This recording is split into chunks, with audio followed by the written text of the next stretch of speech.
So I'm like, what was true?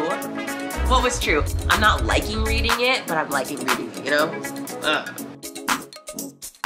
And I'm really enjoying it. Oh, I can't wait to read more. This is all sounding so convoluted. What? Hello, peoples. Welcome back to my channel. This is the start of a vlog, probably spanning about a week's worth of time, most likely. More than likely. And, oh yeah, hi, my name is Ashley Hannah. I'm the Moody Reader. And I am currently in a bit of a slump because I'm trying to get through the behemoth that is The Shadow of What Was Lost. And it's good. It's just not as fast-paced or hard-hitting as I would like. And I've currently only read 2 books as of June 16th. It is also Father's Day, so happy Father's Day, Daddy. Love you. And in the spirit of my dad, who is a consummate reader, I feel that I need to read more. If I'm not reading a lot, I just don't feel entertained. Reading is like my TV. So I want something that's gonna be like popcorn in a movie theater. So we're going to do what I usually do when I can't get through a bunch of books. Also, the books that I have read this month have been Misery by Stephen King, which 4 stars. Don't know why I love that so much, but I did. And I usually hate Stephen King's. Like, I've read 3 others, and I think I've read The Shining, Pet Sematary, and Thinner. Disliked all of them, actually. But I really enjoyed Misery, so I might read another Stephen King soon-ish. Who knows? And then I've also read an Elsie Silver. I read Wild Love. Trash.com. Terrible. And I feel like an unfeeling monster. So we're going to pivot. And we're going to read thrillers. We're just going to read thrillers because I might not, like, give thrillers high ratings all the time, but I'm mostly entertained by most thrillers. Like, you have to do something really wrong for me not to like a thriller. So, we're gonna see how many I can get through in a week's worth of time. I have 3 physically. I need to pick up Riley Sager's newest book, The Middle of the Night. I don't know when it's coming out, though. It either came out last Tuesday or this Tuesday. So at some point we're going to pick that one up. And so the TBR is as follows, including an anticipated read and just some books that I've seen people talk about, and I've read books from one of these authors, and this other author just seems like I would vibe with it. So first and foremost, I have to get to One Perfect Couple by Ruth Ware. This is, like, Ruth Ware is, like, in all of her blurbs in the back of her books, she's touted as, like, this generation's Agatha Christie. I don't know if I exactly would compare her to Miss Christie, but I understand the sentiment. And this one is about a woman named Lila who is in a relationship with her boyfriend Nico, and apparently they go and join, like, they're not having a great time. They're in a bit of a rut. And an opportunity arises for them to join the cast of the new reality TV show One Perfect Couple. And then they go off to a tropical paradise, and they compete against the other couples. But then it says, not long after they arrive on the deserted island, things start to go wrong. After the first challenge leaves everyone rattled and angry, an overnight storm takes matters from bad to worse. Cut off from the mainland by miles of ocean, deprived of their phones, and unable to contact the crew that brought them there. The group must band together for survival. As tensions run high and fresh water runs low, Lila finds that this TV show is all too real, and the stakes are life or death. So basically it's a bunch of couples that are competing against each other, and I don't know if I'm going to really jive with this because I'm not really a reality TV show person, but I am a thriller person, so I think it cancels it out. So yeah, can't wait to pick this one up. I don't know what I'm going to pick first, but another book that I have been hearing a lot of, and I've read other books from this author, and she writes insanity, and it is None of This Is True by Lisa Jewell. Please hold, I'm gonna take this sticker off. I hate these Target stickers. Oh yeah, I bought these books while I was in Target with my mom. Oh no, it's gonna leave a residue.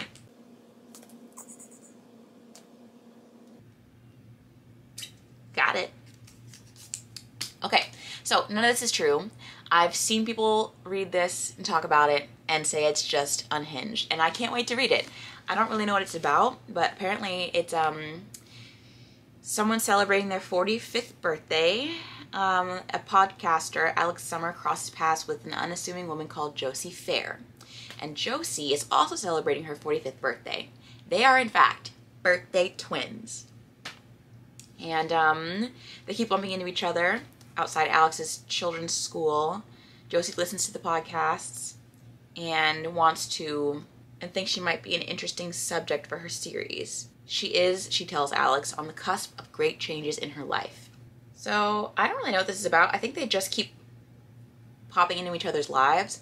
Apparently Josie's gonna hide some secrets.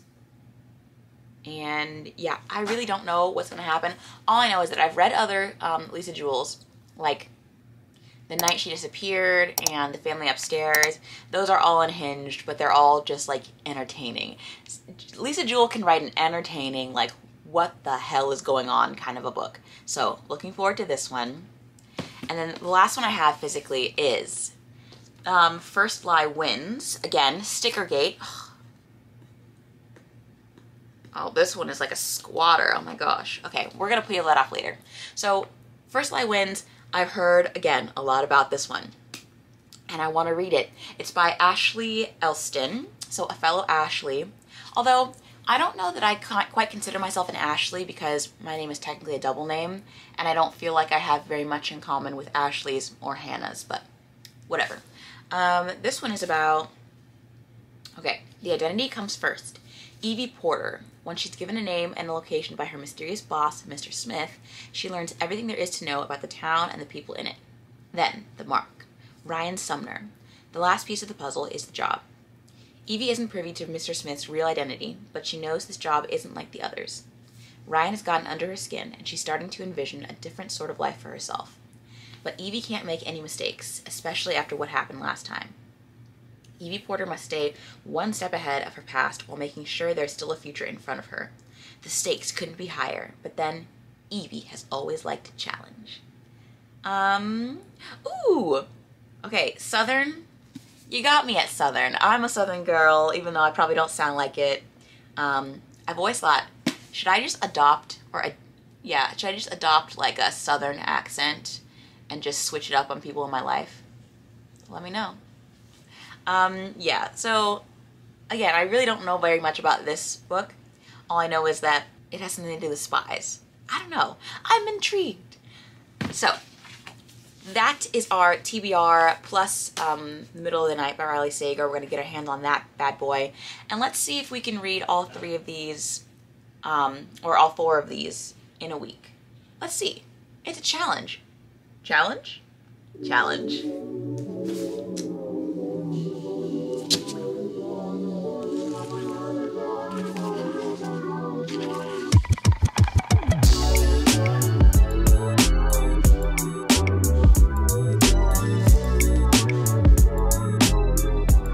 Hello, and yes, it is another day. I am wearing the same little like pullover thing, but mind your business. And what has happened today? Today, also, I am at Home Depot. Not going in because I don't go into Home Depot. Nope, not for me, but I will drive my mom to Home Depot any day of the week. I didn't update you guys yesterday about my progress in First Lie Wins because it's kind of boring, if I'm going to be quite honest and frank. I got about 135 pages in last night, or yesterday. I kept getting distracted by like going to take a walk or wanting to play Paper Mario and the Thousand Year Door on the Switch. Like I kept getting distracted, but I did get 135 pages in, and now I'm at page 211 for today. I'm a little over halfway done. And this book is, I figured out what it's about. And basically we're just following Evie, who is any of this a spoiler? Well, in the flap it says that Evie Porter is an alias. She doesn't exist. So basically this woman is leading a double life, and she is trying to kind of keep, like a little bit like Hannah Montana, keeping two lives separate. And gosh, everything about this book is a spoiler. All I can say is that we are in a bunch of different timelines. Her main timeline with the alias she has now, and then a bunch of other aliases she's had before.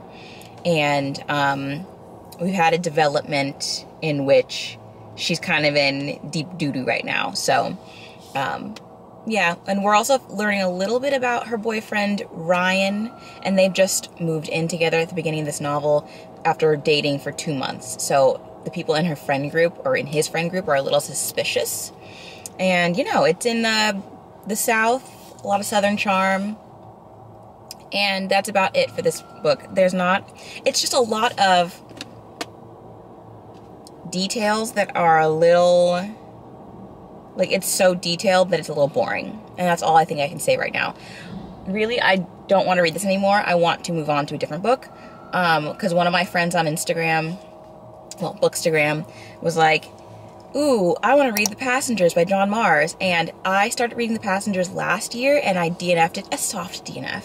I soft DNF'd it because it was really, like, gruesome. It's about this, it's about these people in this car, or in these cars that have the passengers in these self-driving cars, and they realize that the car is talking to them and telling them they are going to die. And yeah, it's about a bunch of different personalities and people. And there was a lot of violence that I didn't love last year. I wasn't in the mood for that, and don't take this the wrong way, I'm in the mood for violence now. So, I don't know. I might switch to that. I really do want to stick it through with First Lie Wins and just try and read it and get through it today. I don't have work until later, so I think I can do it. I just gotta drive my mom around to different errands around the city. But I read one Ashley Elston before this one, and it was 10 Blind Dates. It's a YA book. I liked that one. I don't like this one. But it's not that I don't enjoy Evie as a person. I don't know. It's just the wrong feeling for right now. And that's all I can say about it. But we'll see. The humidity is high, so I'm going to try and stay in my car for as long as possible. Okay, I'm back from my errands, and I actually just got back in my car, so I have a quiet space to talk about the fact that I finished First Lie Wins, and it's currently like almost 2 o'clock in the afternoon. Got to go to work in a couple hours, and yeah, finished it, and I'm torn, and that's why I gave it 3 stars on Goodreads. Realistically, more of a 2.75, mainly because it was a little too hard to follow for such a thin plot. And that's the only real way I can describe it, because I don't really know what is and what's not a spoiler. So basically, oh wait, no, I know what's a spoiler. Yeah, okay, so why did I forget that, like, the whole plot is summed up in the blurb in the flap? Okay, so we know that Mr. Smith is her employer, and she is working jobs and trying to find out things for Mr. Smith. And something happens so that they're playing like a little game of cat and mouse, her and her employer. And so that's why we have all these aliases and all these like flashbacks. And really, I just wish that it had been more set in the town of Lake Forbing. Is that where they are? They're in Louisiana, and I just wish that it had more of the small town feel. We went all over the South, honestly, and yeah, it just wasn't the most entertaining plot. It had the bones of a good story, though. So if you like an undercover type of a feel and a vibe to your thrillers, you might like this. It was a little bit hard to follow, like, all the connections and all the dots, especially because there's a lot of, like, this person put shares here and did this deal, and it's like, if you don't have all of the things in your mind. Like, if you can't see it all, you forget who's tied to what, I guess. But yeah, the end and how it all played out, and like all of the double crossings or what have you, that was interesting. So in the end, I am glad I finished it. But for a while there, I was like, should I keep reading this? So now I think I'm going to read, honestly, I want to read One Perfect Couple by Ruth Ware or The Passengers by John Mars. We'll see. We'll see what happens next.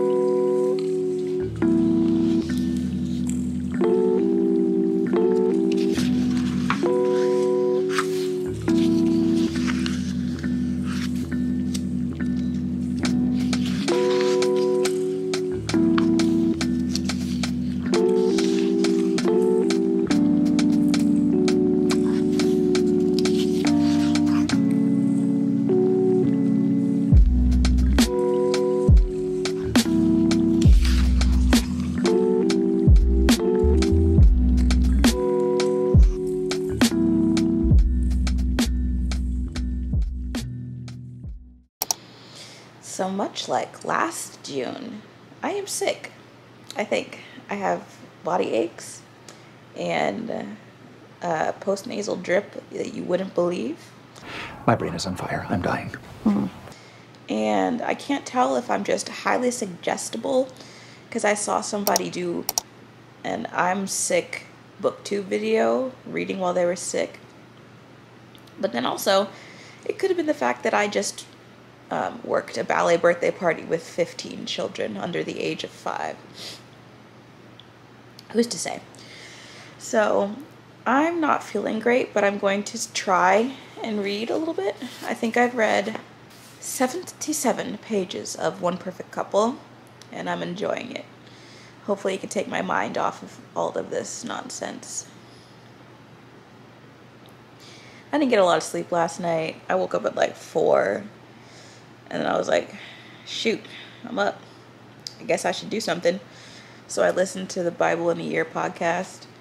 And then I think I went to sleep at 7 and then woke back up at 8. And I think my battery's dying. So I'll see you when I see you. All I know is that this is going way better than 0 Days. Yeah, that's the title of the other book Ruth Ware wrote. It's pretty good. But Nico Reese is a total a-hole, and I don't know why. What is her name? Lila is with him. I'm not sure why. Okay. Peace out.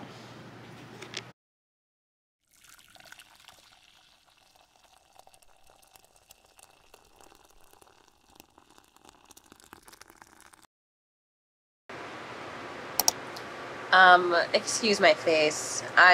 Like I said, I'm sick. So, yesterday was tragic. I did manage to finish, spoiler alert, I did manage to finish One Perfect Couple, even with being sick, because I had basically nothing else to do. I read half of it yesterday, and then took a nap that lasted the entire afternoon and night. Then I woke up and I read some more. Pardon the excessive usage of fans. It's hot as a 6-shooter in my house. This was a bad book. Sorry, Ruth Ware. This just felt like One by One, which was another Ruth Ware. It felt like that one, but with less of a point. I just feel like this was just, it wasn't very, like, mysterious. There was no mystery, really. Once we figured out, like, these people are on an island, of course, and, like, the game show aspect has very little to do with the actual plot. Once they're, like, stranded because of the storm, we all kind of know who's doing the ne'er-do-well activities. We all kind of know who the bad guy is. So there's no mystery there.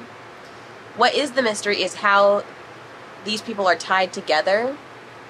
So I guess in that case, it could be like a and then there were none situation. But other than that, it was really boring. I mean, unless you just like watching survivalist or reading survivalist novels, then I guess it would be interesting. And Lila, it didn't feel like she was the main character, even though she was the main character. Yeah, I thought it was a little tongue-in-cheek that Ruth Ware put a book of hers on the island. She put The Woman in Cabin 10 as like a book that one of them had brought to the island, which I thought was funny. But yeah, I feel like she's just not hitting him out of the park. Like, the It Girl 2 years ago, great. And then last year we had 0 Days. No. Mm-mm. And now I'm just feeling like Ruth Ware might be hitting a little rut, writing-wise. Yeah, there was just nothing particularly interesting about it. And that's why I'm like, okay, I haven't read a good thriller yet. For this week, at least. First Lie Wins. Not exactly thrilling. Like, I want something crazy. That's what I want. I want a crazy book. I want crazy. So, I'm gonna go wash my hair because it feels like I haven't showered in days. And, you know, I have sick hair. And then, I'm going to start None of This Is True. Because if there's one thing... if there's one thing I can count on Lisa Jewell for, it's a crazy novel. So yeah, I'm gonna read this one today. I'm gonna start it today. But honestly, all I want to do is play Paper Mario. I don't know. Being sick in the summertime is not that fun. Alright, see ya. Praise bless, she is alive. She is alive and well. I'm pretty sure I still look like I was dragged through the mud, but I feel better. I feel much better. I feel alive. And that is reflective of my reading as well. I'm really enjoying None of This Is True. I don't know why I'm enjoying it more than the other two books. I mean, maybe because Lisa Jewell knows how to keep me in suspense and give me little tidbits, little morsels, and keep me on the line, keep me on hold. Because, I don't know. So what's happening in this one, I'm going to try to give a thorough summation, is that we start off with Josie Fair, who we already know is married to this man who is substantially older, and we don't get how much older until a little bit later on in the book. And she is out for her 45th birthday celebration when she sees Alex Summer, who is also celebrating her 45th birthday, and they're like, oh my gosh, we're birthday twins. Although Josie is the one that pursues this this knowledge, Alex is kind of like, oh, cool, and like she goes back to her fun party, and it's very stark, the difference between their parties, because Josie's is more reclusive, it's more intimate with just her husband, and Alex has about 13 other people with her. So that is kind of the gist of their personalities and their lives and how different they are. Like, Josie had her children much younger. She, of course, married a man much older. And Alex did the exact opposite. Alex is married to a man her age, and she has young kids right now. Josie's are adults. And then you get, like, the spooky things in their lives. Like, the fact that Josie... I don't know if this is a spoiler, but I'm going to say it anyways. Josie, it shows her home life and how weird it is.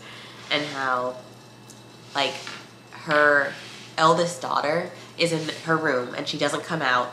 And she just keeps talking about this smell that's in the room. She's like, maybe next week, not today, next week I'll clean out the room. And then, like, what she feeds her daughter, like, it's just weird, right?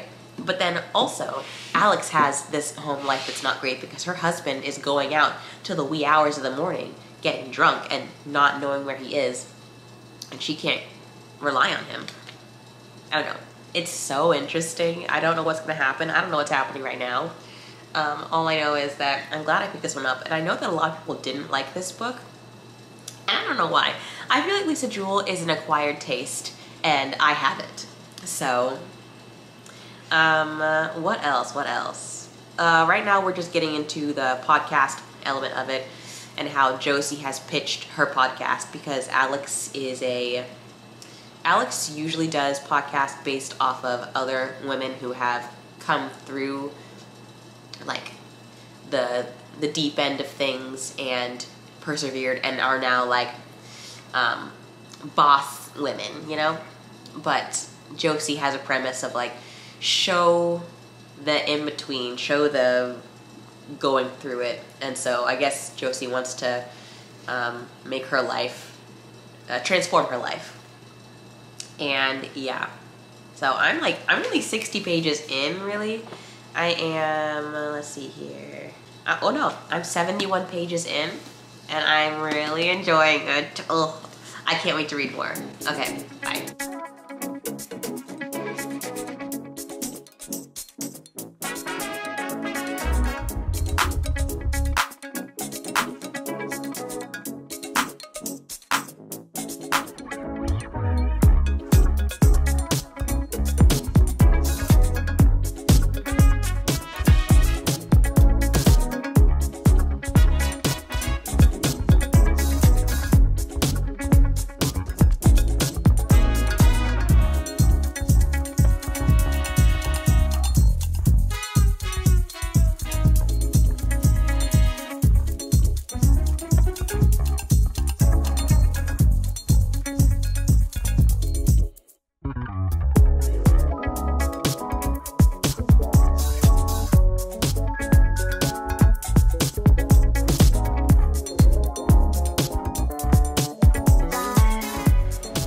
Okay, so as you can tell from the little booky B-roll that I took, I went to Barnes & Noble and I lost my mind for a second. And it's okay. So I got a few books. I got the 2 books that I went there for. So we're going to talk about those. And then we're going to get back to reading None of This Is True. So the good news is these books were $3 off. So it's essentially a bargain and I had to buy them. So I got The Midnight Feast by Lucy Foley, which is the author that blurbed None of This Is True, which is, you know, that's kind of fun, right? Also, while I was at the bookstore, I saw one of my old students. So if you're watching this, you're not watching this, hey, it's good to see you. This just says, welcome to the opening weekend of The Manor, a luxury resort built on top of old secrets in an ancient forest. The founder, the husband, the mystery guest, the kitchen help. Everyone has an agenda, everyone has a past, but not everyone will survive. The Midnight Feast. Love it, can't wait to read it. I think that the butler did it. Okay? Okay. And the next book that I got, which is one of my biggest anticipated reads for thrillers of this year, Middle of the Night by Mr. Riley Sager. Let's see. I really don't remember what this is about. I think it's about a boy that goes on a camping trip thing, and he goes with his friend, Billy. He falls asleep in the tent, and then he wakes up, and Billy was never seen again. That's all I really know. I absolutely abhor dust jacket descriptions because I feel like it tells you a lot while simultaneously saying nothing. So I will read this hopefully either tomorrow or on Saturday. I'll start this one. I hope to finish None of This Is True by the beginning of tomorrow, let's say. And yeah, I can't wait to read this. I love Riley Sager's work because he usually does something like insane, and I love insane in thrillers. So those are the books that I planned on buying, and here are the books that I picked up along the way. Okay, I only picked up 3 additional purchases. So the first one is Assassin's Apprentice by Robin Hobb. I don't know why I bought this. Oh wait, no, I know why I bought it. I bought it because it had a bookmark in it that says, hi, if you buy this book, you'll be in for a great, underline, great read. Because this book has been visited by the bookmark fairy, who only visits the best books. Happy reading. Like, come on. Focus on it. I had to buy it because it had this bookmark in it. It told me to, so I did. And this is about, but also I did read the first chapter-ish, and I was like, ooh, I want to read this. It says, also, pardon my voice, you know I was sick yesterday. Young Fitz is the bastard son of the noble Prince Chivalry, raised in the shadow of the royal court by his father's gruff stableman. He is treated as an outcast by all the royalty except the devious King Shrewd. This is sounding ridiculous. I love it.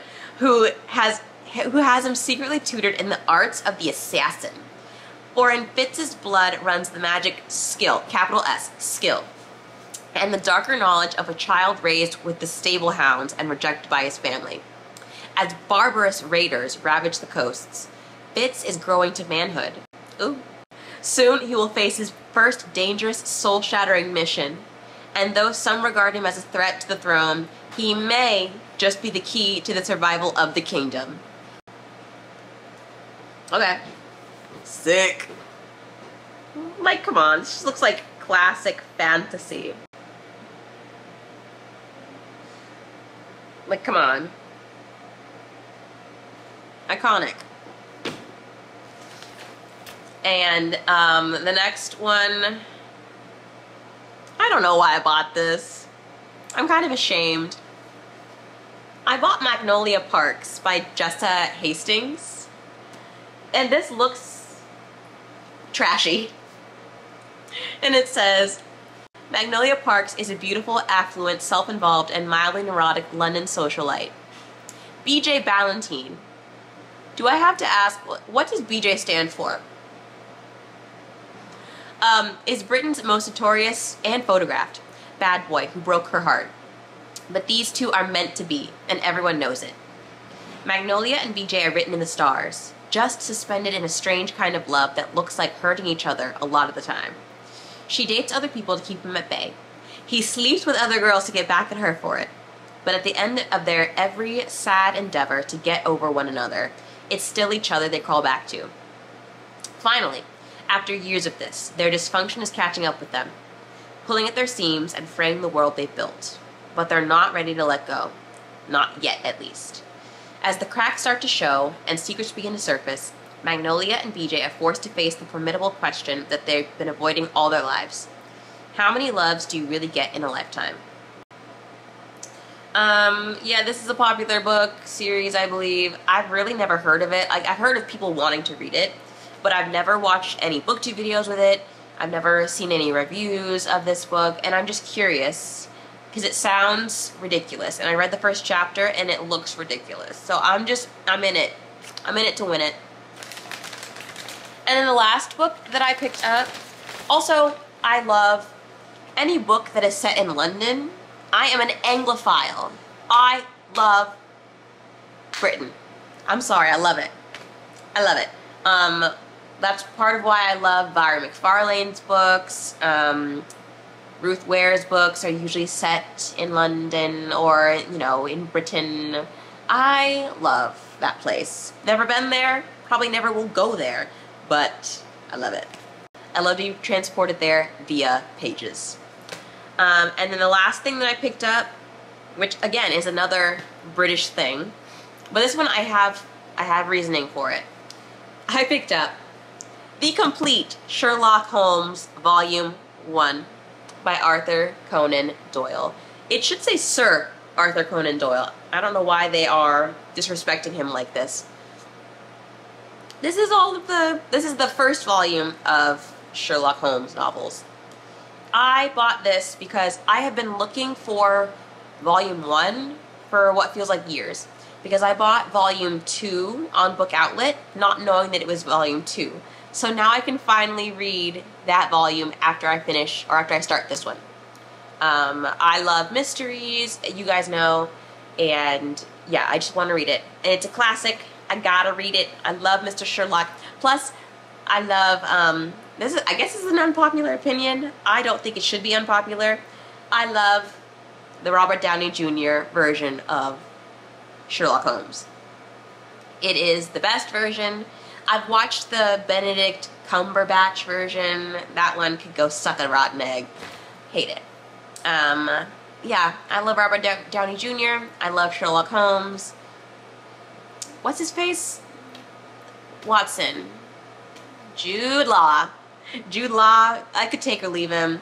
The only thing I've seen him in that he's been good in is The Holiday. He was scrumptious in the holiday. But other than that, he could take a hike. But I do love Sherlock Holmes. I love.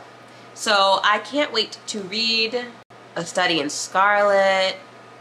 I don't know any of the other ones. The Hound of the Baskervilles. Yeah. I want to see if I actually like the root source material. So we're gonna read a classic at some point. But yeah, those are the books that I bought today. Some would say I shouldn't have bought any of them. Who's to say? It's my money. Okay, so let's get back to your regularly scheduled vlog. And we are going to finish None of This Is True, which is really interesting right now, but it's also really unsettling with the fact that this 42-year-old man groomed this 15-year-old, 16-year-old, whoever. It's really, really gross, but this is really, it's like, I don't know. I'm not liking reading it, but I'm liking reading it, you know? Makes me feel a little weird. But then we're gonna read Middle of the Night. So, let's keep going. Okay, it's the next morning, and holy moly, I finished this one, and you know when they have blurbs that say, this book was unput-downable? This book was unput-downable. It was really, like, well-paced and suspenseful, and Josie, the main character, was wild. And the only thing I didn't love about it was that, like, the grooming aspect of it was kind of swept under the rug. Like, I don't understand that. That was a wild choice to make. But Miss Lisa Jewell did it, and we're here. But, other than that, if you, like, don't look at it, if you don't stare at it, put your blinders on and look away, it's okay. Because well, it's not okay. That's not what I mean to say. It's never okay. I'm having a hard time talking about this book. It made me a little uncomfortable, but like, not so much twist, because I don't really feel like this book has a twist. Like, you can kind of tell where it's going, but I feel like the switch up of everything was really interesting, and it does read like a podcast, because this book is told in the podcast segments, but also it has like a "Hi, I'm your birthday twin" Netflix kind of a title. So in that respect, it seems like multimedia rather than just, you know, a podcast. But every little tidbit we got was really interesting, and the end left me going, wait, so what was true? Because the book says none of this is true. So I'm like, what was true? What was true? And the thing is, Lisa Jewell always does this. She just makes, like, things that make you feel a little icky, and you're like, ooh. But then I'm like, ooh, give me more. It was just good, okay? I can't spoil anything. If you really abhor plot lines that have to do with grooming, this is not for you. You don't want to read it. I'm just letting you know, you don't want to read it. Because, spoiler alert, it does kind of condone it in an icky way. That's all I'm going to say. So, yeah, I finished this one. It was like a 4. I'm going to go with a 4-star because of how intrigued I was. It was good. How many pages was it? It was 366 pages. This was by far the best thriller I've read this week. Loved. So now we're going to move on to Middle of the Night by Riley Sager. I don't think I can finish this by the end of the week. I'm just letting you know that because I don't actually read that fast, but I do have some stuff to do today. I will start it. I will get a good chunk done, but I have read Riley Sager's in one day, in one sitting in the past, so who knows. If this one is particularly, like, enthralling, then I probably can read it before the end of the week. So, I'm excited to start it, and I'll let you know what I think. Also, I need to know, if you're still watching it at this point in the video, this is only for the girls. I know there's probably at least one guy watching, but hey, you're part of the girls' room. Do you think I look good as a blonde? My family tells me I wouldn't, but I think I would. Listen, hear me out. Hear me out. Blonde. Bangs. Curly. I think I look pretty cute, right? I thought so. Comment down below if you think I look good as a blonde.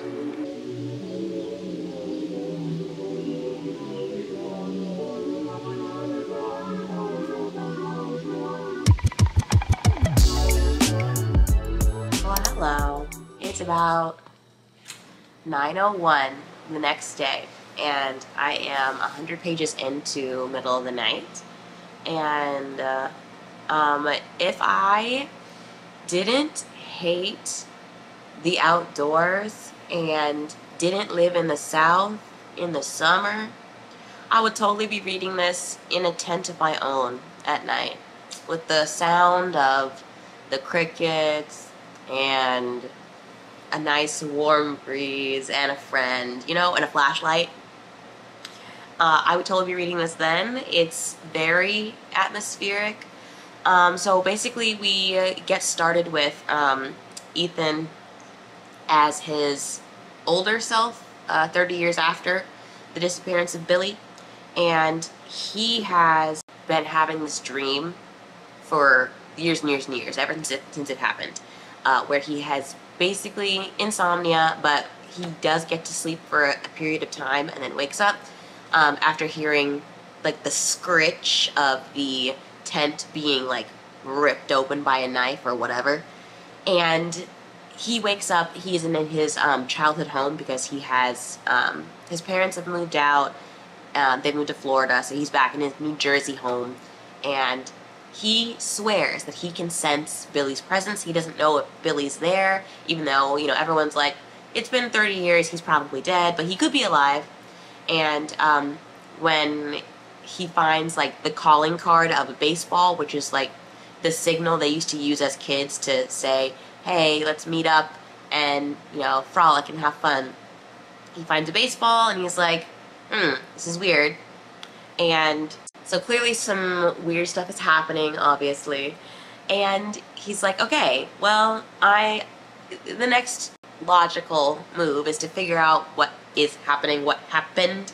So we've had some intel from like the police, and we're getting to know more of like the people in the cul-de-sac, which I wish I'd grown up in a cul-de-sac. Cul-de-sacs seemed so much fun, but we're getting to know the people that lived on the street and like them being grown up now. And I'm enjoying the cast of characters.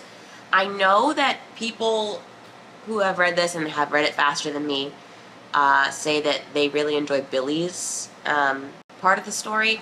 I haven't gotten that far. I'm only 100 pages in, so Billy is still an enigma to me. I don't know much about him, but I'm wanting to know more. And it is the last day of this like challenge, and I don't know if I can finish it today. I do have quite a few hours before I go to work, but I'm slowing down. My reading pace is slowing down. I'm tired. Yeah, but I'm gonna keep reading.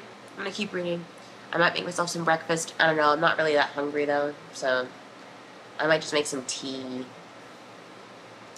And yeah, let's keep reading.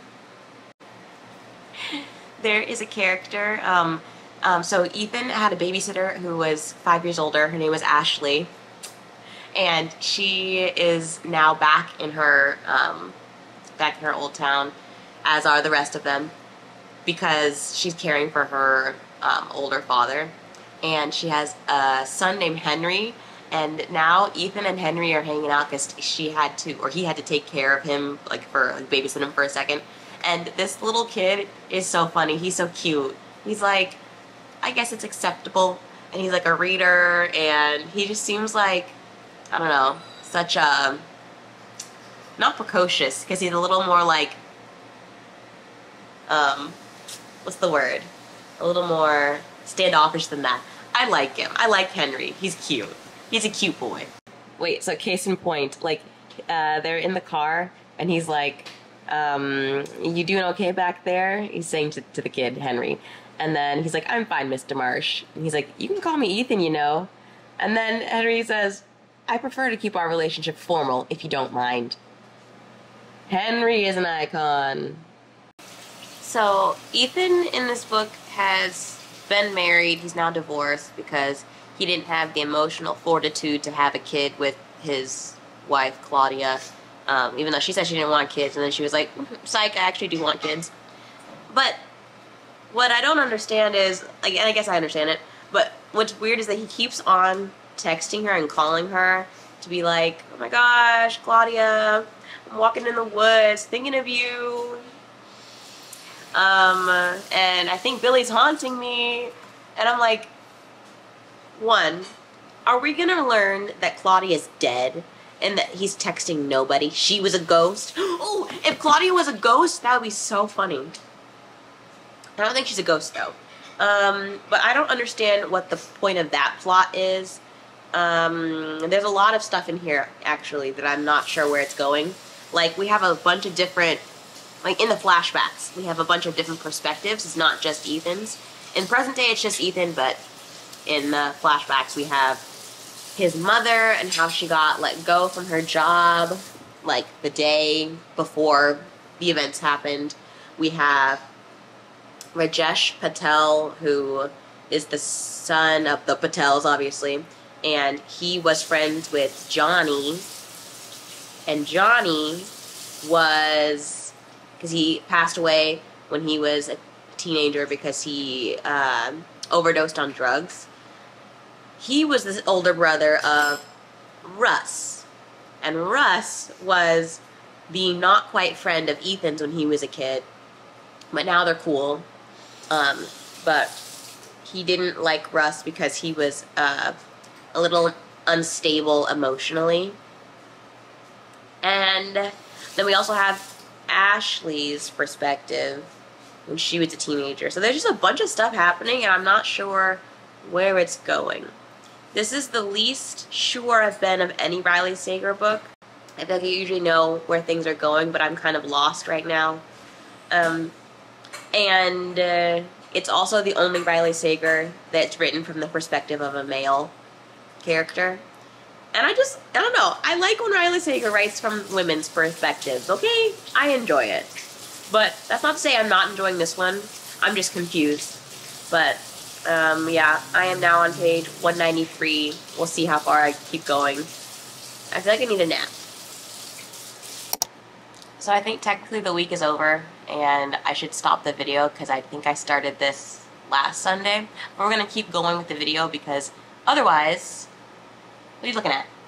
Otherwise, I'm going to leave you hanging on middle of the night because I haven't finished it yet. But just so you know, because I know you were curious, I am 269 pages in. It's about that much of the way finished, and like Riley Sager's given me like a couple twisties, a couple turnies, but he's really not doing very much at this point.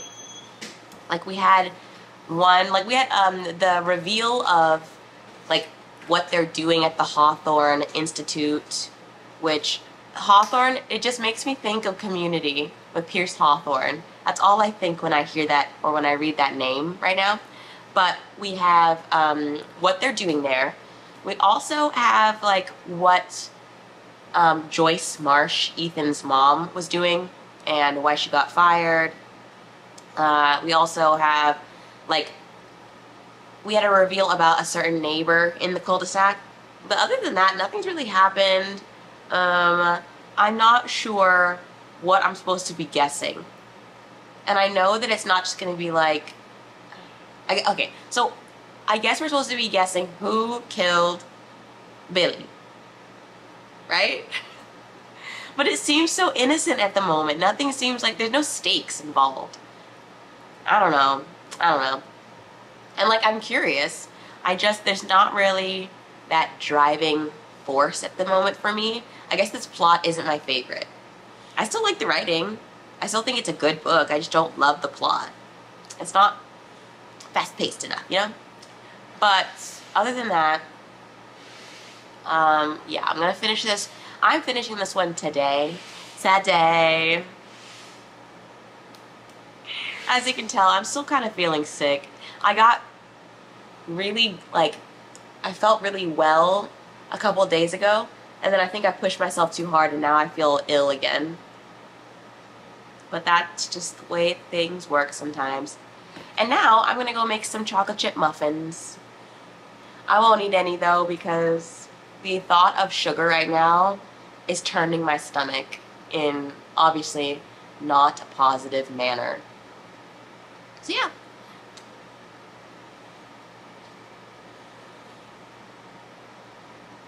I wonder how long this vlog is.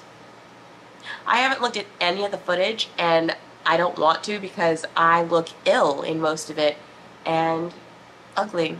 And that's the worst part about posting videos, is watching yourself back and reconciling with the fact that sometimes you do look like a booty hole. That's a vow, Keisha.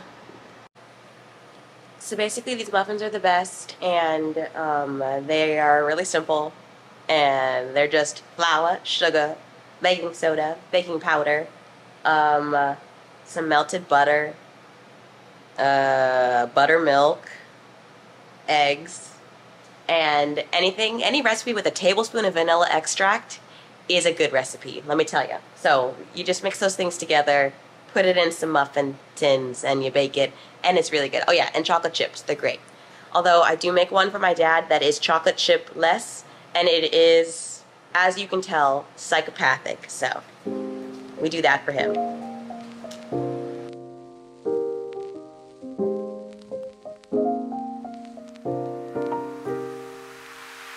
So many questions that I wanna ask, but I can find the reasons why. You always find a small excuse to leave. What's your excuse to make me cry? My love was lost when you came and took it all. My mind says stop, but my heart is screaming out.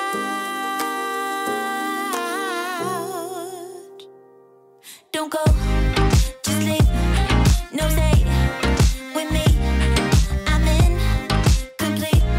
I got mixed emotions, can't make my mind up. So I have finished middle of the night, and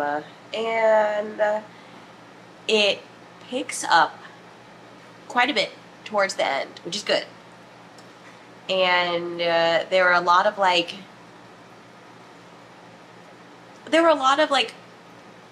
and then I looked up and it was this person, and you're like, oh, okay, I could see where that could be the case. And then you're like, wait, no, that doesn't make any sense. And then the next page will go, actually, no. And it'll keep doing that. And then when we actually get what happened to Billy all those years ago, it makes sense. But it is, for me, you guys know how I love a WTF ending. This is a little too realistic for me. This is, even though it deals with like ghost stories and specters, even with all of that, it's still the most realistic Riley Sager book, at least of recent years. Like, we had The House Across the Lake. That one was like, what? But if you didn't like that, and you still want a little bit of like, you'd probably like this, and vice versa. If you don't like this, like, realistic and like, okay, logical, that's what I'm looking for. If you don't like a logical thriller, then pick up The House Across the Lake. I'm sorry, I need to do a spoilery section for middle of the night, so just, you know, keep your pants on. We're going to just talk for a second. So, spoilers. The book itself, and I realized this after typing my Goodreads review out, the book itself feels less like a thriller and more like a literary fiction novel. We have a lot of topics of conversation that are important, but not necessarily within this genre. Like, we have Joyce talking about how she didn't feel fulfilled being just a mom, and she wanted to get that job, and then she gets the job, and then she gets fired because she is trying to do something for her husband. And so there's that topic. There was, what else was there? There was Rajesh and Johnny, and I don't even know what you'd call it, because Johnny liked Rajesh, but then he, at that point, doesn't get those feelings returned. And so I don't know, Rajesh always feels like he was the reason why Johnny overdosed. So there's that. And then there's also Russ and his story, and how, honestly, the fact that, so there are ghosts in this novel. Billy is a ghost at the very end. He helps, what's his face? Ethan. He helps Ethan grab Henry, so many E's. He helps Ethan grab Henry out of the waterfall, after Henry is like, and the fact is, Henry doesn't even get pushed in. He just like trips and falls in. Billy is a ghost. We know that. And, the fact that, like, the Hawthorne Institute in this really doesn't play a part, besides the fact that it is the reason why Billy was killed. Because we know that Ashley accidentally mows him down with her car because she's coming back from a party drunk and takes the back roads instead of the main roads. And that's the only reason why she killed him, because they find that there's like a road in the forest. And so she's coming down that, and then hits him with her car.